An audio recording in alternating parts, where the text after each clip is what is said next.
of compassion, just wanting the very best for everyone that's on our planet. So just hold that in your heart, hold the compassion and the love. We're going to chant 3 times Om, which is the cosmic sound of God, and then stay in your hearts for just a moment to do the heart-brain coherence, and then stay there another moment to give that love away. So take a deep breath in, and let's begin the chanting of Om. Om.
Dig a little deeper in our heart, really finding that love in there, the love of yourself, the love of others, the love of God.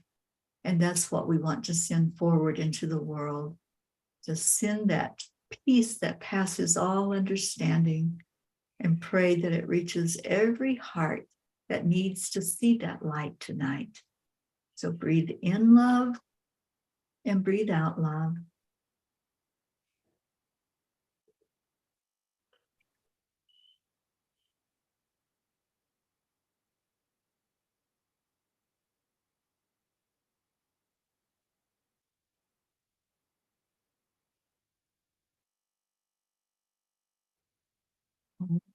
Shanti, Shanti. Om, peace, peace, peace. May the peace that we send forward flow like a river throughout our entire world. Let all of Gaia feel it, and everyone that's stepping on Gaia's back, whether it be human, animal, all of nature and all of the waterways. We send the energy of peace, and we speak peace over our world. Om Shanti. Thank you. Thank you to everyone that was here. Marlene did join us. Hi, little miracle, Marlene. So glad you're here.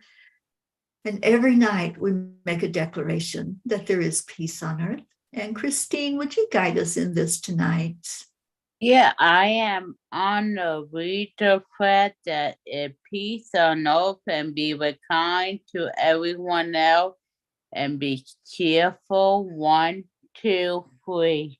We declare Prayer. that there is peace on earth. No. And we we declare Yeah.